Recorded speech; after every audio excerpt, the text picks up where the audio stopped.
we are finally here. This is the Superlux HD668B, and I've been using it daily for the past 2 years. Now, this pair of headphones is something very different in comparison to other headphones. Everything from the build to the sound is just different, even doubtful on paper. Yet together, it all works. Let's start with the build. It's made of a lightweight, matte finish plastic with a metal wire acting as the headband as well as the connection between the two drivers. The plastic is not very hard like some other headphones. It feels very light, yet rigid. The driver case is fixed into place, but the ear pads and the part they're mounted on moves on all sides, similar to a controller joystick. The simple material choice extends to the ear cups as well, which are made of a synthetic material and are filled with what I think is just normal foam.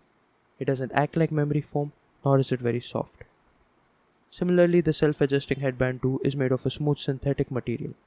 Superlux claims that the headband design is patented, but it works pretty much like any other self-adjusting headband. Okay, so you may wonder, what's so special about it, and why did I go out of my way to call it something different? Well, here it is. After using these headphones, you will realize that its lightweight design makes it easy to wear, and its self-adjusting headband coupled with its large ear cups and the swivel it has gives it a clamping force that's just right, and the aforementioned synthetic ear cups feel airy and honestly show no sign of damage or wear and tear.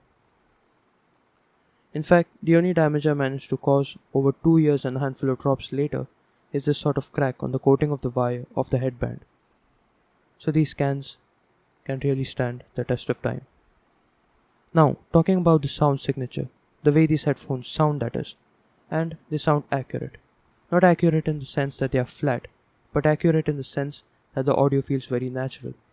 Now, this is partly because it's a semi-open back pair of headphones, but also because it has a very unique sound signature.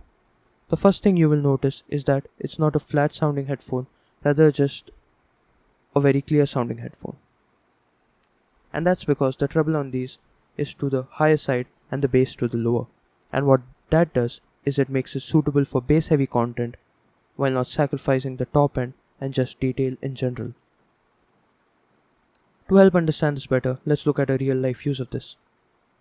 I love hip hop and a lot of it contains bass. Let's take Migos and NF as an example.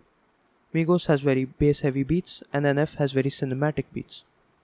What the treble does is that it gives you the punch when the bass kicks in a less skull shaky, if I may, or a distorted manner. So the end result is clear lyrics while still getting the intended effect of the bass. Since the bass isn't overpowering the vocals, you can get a clear listen at the various elements present in the beat. Same goes for gaming. Explosions sound great while not being too irritating. Now these do have 56 ohms drivers, so they can be powered by a phone, but the audio output won't be that high. Same goes for consoles. On the DualShock 4 controller, they work just fine, good enough for casual gaming, and even something competitive and tactical like 6 Siege. But these are semi-open, so you will have to be in a relatively quiet room. With your computer, you will need a DAC or a portable amp to really take full advantage of these headphones. Or you could go a simpler route and just buy a decent USB sound card like this one, which will increase the overall volume while not really adding detail to it, but it will give you that extra headroom.